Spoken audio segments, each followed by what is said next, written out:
My name is Thomas Briggs. I am a retired civil engineer from Columbus, Ohio. And for most of my 66 years on this earth, I have been the kind of man who trusts what he can measure. Blueprints, load calculations, soil composition reports.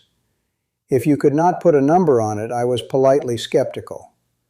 My wife Diane called it my superpower and my blind spot simultaneously, which is the kind of accurate observation that 34 years of marriage produces in a person. In April of 2019, I fell into the Scioto River during a fishing trip, and I drowned, and I was pulled out by a stranger, and what I experienced between going under and coming back out is something that no spreadsheet I have ever built has the columns for. I have been trying to find the right columns ever since. I am not sure they exist. But I am going to try to describe what I found, because keeping it to myself has started to feel like a form of dishonesty that I am no longer willing to maintain. Let me tell you who Thomas Briggs was before the river.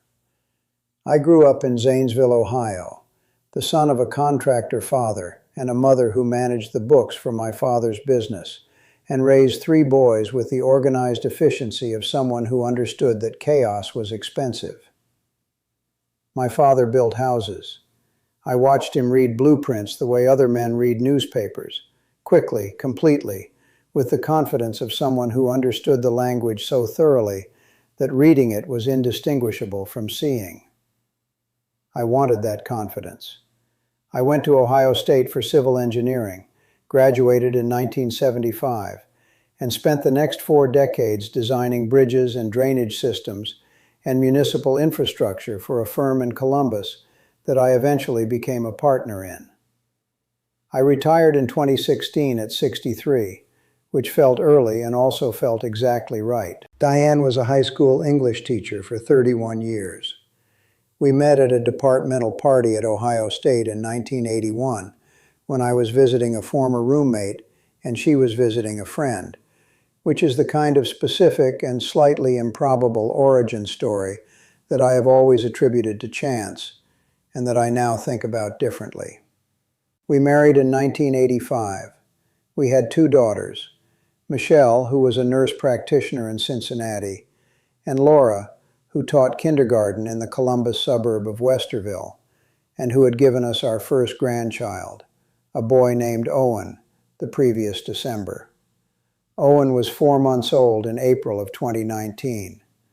I had been a grandfather for 4 months, and I was still adjusting to the specific quality of love that grandchildren produce, which is different from the love of children in ways I was not prepared for and cannot fully explain. I need to tell you about my relationship with the question of God and what comes after, because it is, as with every person in these accounts, relevant to the distance between where I started and where I ended up. I was raised Methodist, church on Sunday, vacation Bible school in the summers, the full cultural package of a Midwestern Protestant upbringing in the 1960s. By the time I finished engineering school, I had drifted into the position that I think a lot of technically minded people drift into. Not hostile to faith, genuinely uncertain, more comfortable with the material world than with the metaphysical one. I appreciated the community of church. I appreciated the ethical framework. I was less comfortable with the cosmological claims, which seemed to me to require a degree of certainty that the evidence did not fully support. Diane remained more genuinely faithful than I was. She prayed. She found comfort in it. I respected her faith the way I respected good architecture in a tradition I did not personally practice. By 66, I had settled into what I would call a comfortable agnosticism. Comfortable in the sense that I had made my peace with not knowing, and had decided that living well was probably more important than resolving the theological questions that I was unlikely to resolve before the questions became academic. I thought that was a mature position. I still think it was a reasonable position. I no longer think it was a complete one. It is a Saturday in April of 2019. Early April, which in central Ohio means that winter has technically ended and spring has begun in a theoretical sense, while the actual weather continues to operate on the winter schedule out of stubbornness or inertia. The Scioto River is running high. I know it is running high. I have fished that stretch of the Scioto below Griggs Reservoir dozens of times, and I know what the river looks like when the snowmelt has been heavy and the upstream reservoirs have been releasing. And I know that what it looks like on this Saturday morning is a river that should be treated with additional respect. I am fishing alone, which Diane has never been fully comfortable with, and which I have always considered a reasonable solo activity for a man who has been making careful physical assessments his entire professional life. I am wearing waders. I am using a spinning rod, targeting smallmouth bass in the pool below a limestone shelf that I have fished successfully 3 times in the past. I have parked in a gravel lot off Riverside Drive, walked the trail to the water, and entered the river at a point I know well, or thought I knew well, before the river demonstrated that rivers revise themselves over winter in ways that are not always visible from the bank. I am approximately 20 feet from the near shore, in water that I am reading as thigh deep based on prior experience with this location. What I do not know is that the limestone shelf I am using as a reference point has shifted during winter flooding, and the pool behind it has deepened by nearly 2 feet, and the edge of that deeper pool is approximately 18 inches from my left boot. I take 1 step to my left to reposition my cast, and then I am in the river. The current takes me before I have time to form a response to the falling. This is the thing about fast water that people who have not been in it do not understand. It does not wait for you to catch up with what is happening. It is already happening at full speed while you are still processing the fact that you are no longer standing. The waders, which are designed to keep you dry in the water, immediately become the primary problem when you are in the water.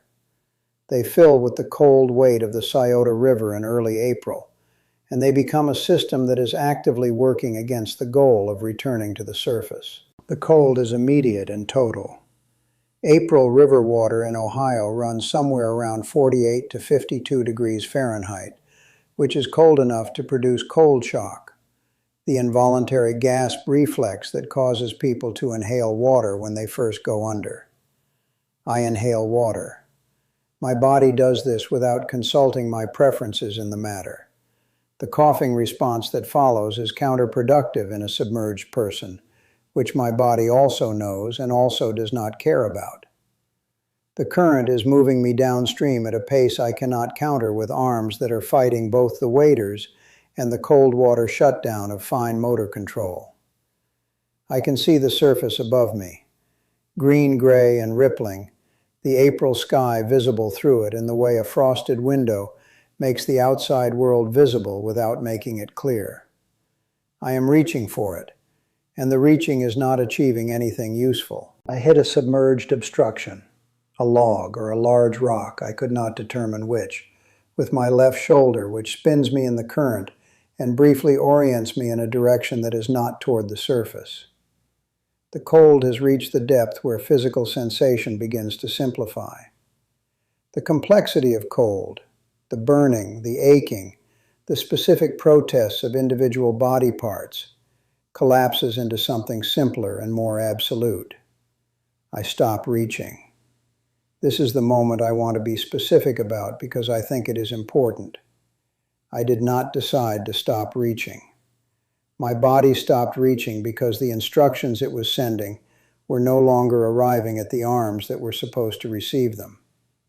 And in the gap between the last instruction and the first moment of what came next, there was a transition that I cannot locate or time or describe with any precision, except to say that it was the most significant threshold I have ever crossed.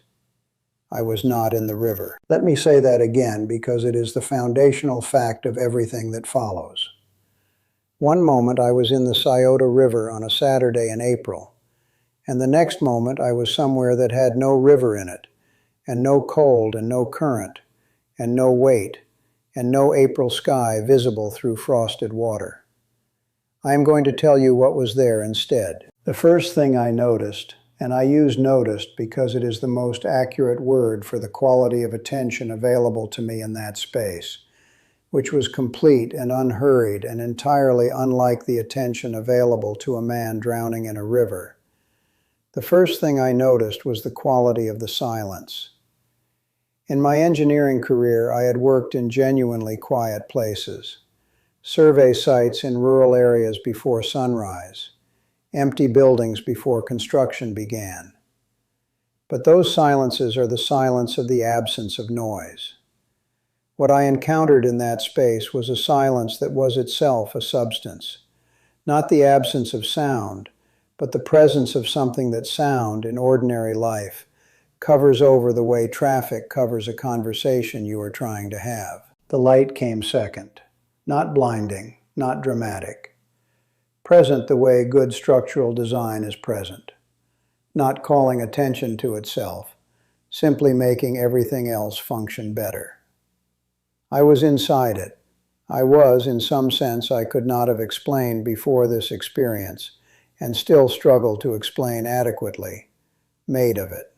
I had no body. I want to dwell on this briefly because as a civil engineer, the body is something I have always understood primarily as a structural system.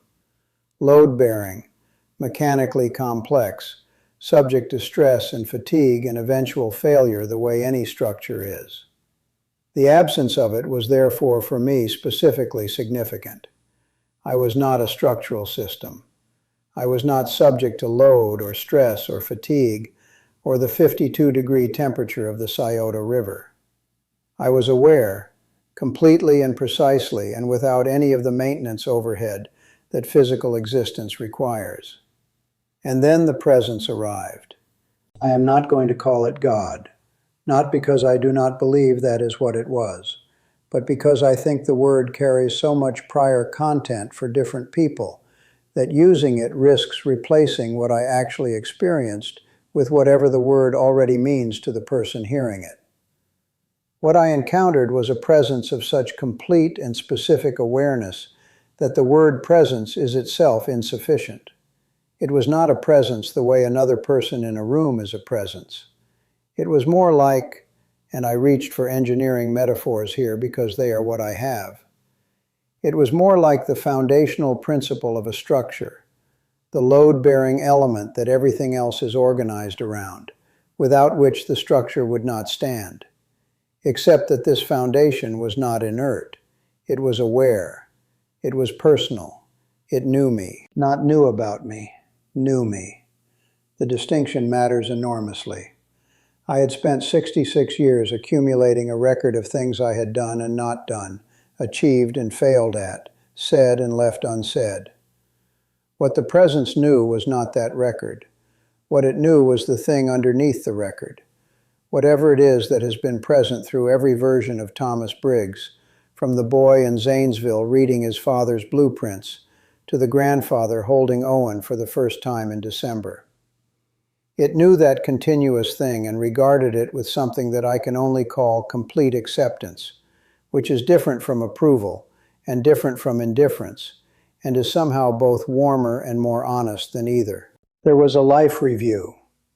I want to describe it the way it actually felt rather than the way life reviews are sometimes described, because mine did not arrive as a sequence of images or a highlight reel or a courtroom proceeding.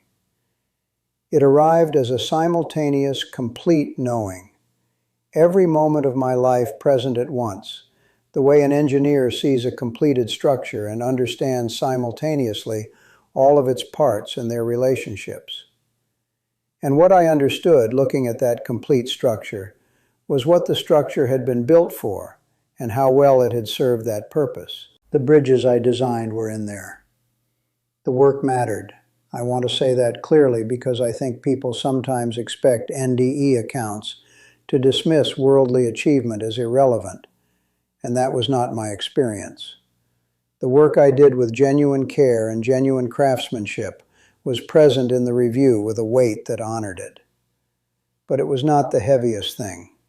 What was heaviest, what had the most structural significance in the design of a life, were the moments of genuine presence with another person, the moments of actual contact, unmediated by role or efficiency or the to-do list running in the background. I saw the morning Owen was born. I was in the hospital waiting room with Diane because Laura's labor was long, and we had been there through the night. And at 6:43 in the morning, Laura's husband Kevin came out and told us. And I watched Diane's face do something I had not seen it do in 34 years of watching her face. And I took her hand, and we sat in those waiting room chairs, and were completely present with each other for about 45 seconds before the practical business of grandparenthood began. 45 seconds. In the review of my life, that moment had a structural weight that none of the bridges had. I understood something specific in that space, delivered with the quality of direct knowing rather than instruction. And it was this: the life you build with love is the only structure that outlasts the materials it was made of. I was a structural engineer for 40 years. I built things designed to last. Bridges rated for 100-year lifespans. Drainage systems engineered for generations of use.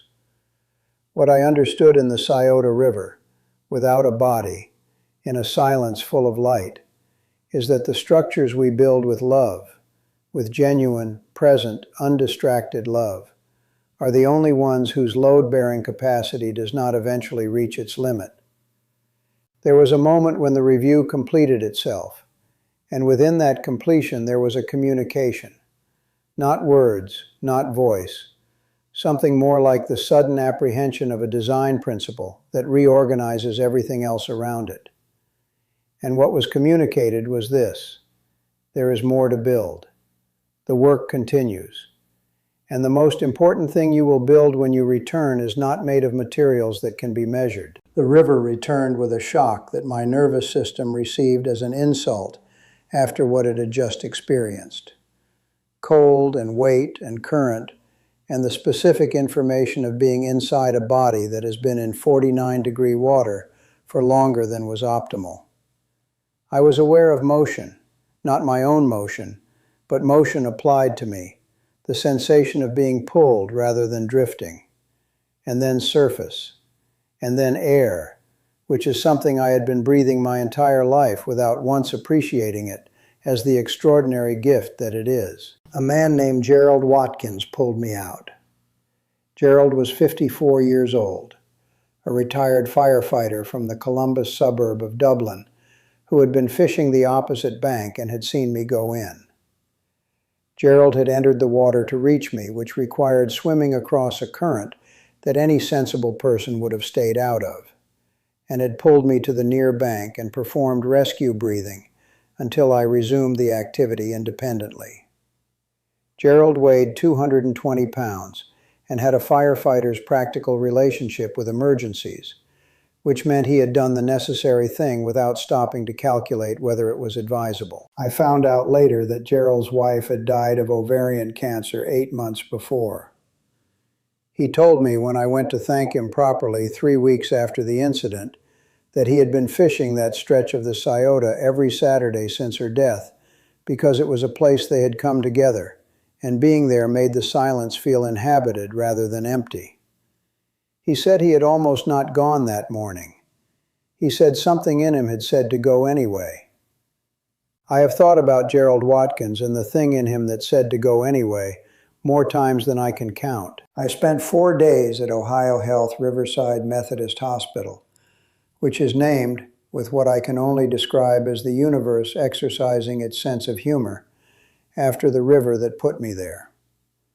Pulmonary complications from water inhalation, hypothermia management, cardiac monitoring. My attending physician, Dr. Patricia Hensley, was thorough and direct, and told me that the duration of my submersion and the water temperature at the time of extraction corresponded to outcomes that did not typically include this kind of conversation. I told her I had been somewhere else and had been sent back. She considered this briefly and said, "Whatever the mechanism, I am glad it worked." Diane came as soon as Michelle called her. She arrived at the hospital still in the clothes she had put on that morning to run errands, without her coat because she had left it in the car without noticing. And she sat beside my bed with her hand on my hand, and the expression of a woman who has been teaching other people's children for 31 years how to be brave, and is currently applying everything she knows to her own situation. I told her on the second day, everything, the silence and the light and the review, and what I understood about the moments that had structural weight. She was quiet for a long time. Then she said, "Thomas, you almost left me." And I said, "I know." And she said, "What was it like to have to come back?" And I said, "Like leaving a place I did not know I was homesick for." And she started crying, and then I started crying, and we sat there in the hospital room, crying in a way that we had not cried together since her father's funeral in 2003. And I want to tell you that 45 seconds of that quality of presence was the most structurally sound thing I built in 2019. The integration has been 4 years of gradual revision to assumptions I did not know I was making. I am not the same structural engineer. I am the same structural engineer who now understands that the most important structures are not in the specifications. I went back to church with Diane, not to perform belief, not to resolve the theological questions I spent 40 years not resolving, but because I now understand that sitting in a room with other people who are trying to pay attention to what matters is itself a form of engineering. You are building something together. The fact that you cannot put a number on it does not mean it is not load-bearing. Michelle and Laura both know the full account. Michelle, as a nurse practitioner, engaged with it as a clinical phenomenon, and then, gradually, as something more than that. Laura listened and cried and said, "Dad, Owen is going to grow up with a grandfather who knows what matters." I did not have a response to that was not crying, so I cried. I took Owen fishing for the first time last summer. He is 4 years old, and his attention span for fishing is approximately 6 minutes, which is the correct attention span for a 4-year-old at a fishing hole. We sat on the bank of a small pond in Westerville, and I watched him watch the water with the complete unself-conscious absorption of a 4-year-old who has not yet learned to be anywhere other than where he is. And I thought, he already knows what I had to drown to learn. Here is what I want to leave with you. The river took everything from me that April morning. My footing, my waders, my body temperature, my certainty about what is real and what is not. And what was left, when all of that was gone, was something that the river did not have jurisdiction over. Something that was present in the cold water and the silence and the light, and that is present right now, in whatever room you are sitting in, whether or not you can feel it. You are not only the structure, you are the principle the structure is built around. And that principle does not drown. It does not fail under load. It does not have a rated lifespan. It is the foundational thing, the load-bearing element of everything that exists. And it knows your name, and it has been holding the weight of you with complete adequacy from the very beginning. The moments of genuine presence you give to the people you love, those moments are the permanent ones. Those are the structures that outlast their materials. Build them. Build them today. Build them in the 45 seconds between the practical business of living, because 45 seconds of real presence is worth more than any span I calculated in 40 years of structural engineering. We are not here to be load-bearing. We are here to be loved and to love in return. And when we go back to wherever Thomas Briggs and Gerald Watkins and Owen's 4-year-old wonder at a fishing pond all come from, that is the only calculation that will have mattered. We are going home, all of us. And home is exactly as solid and exactly as warm as the best moment you have ever felt, held permanently, without the river.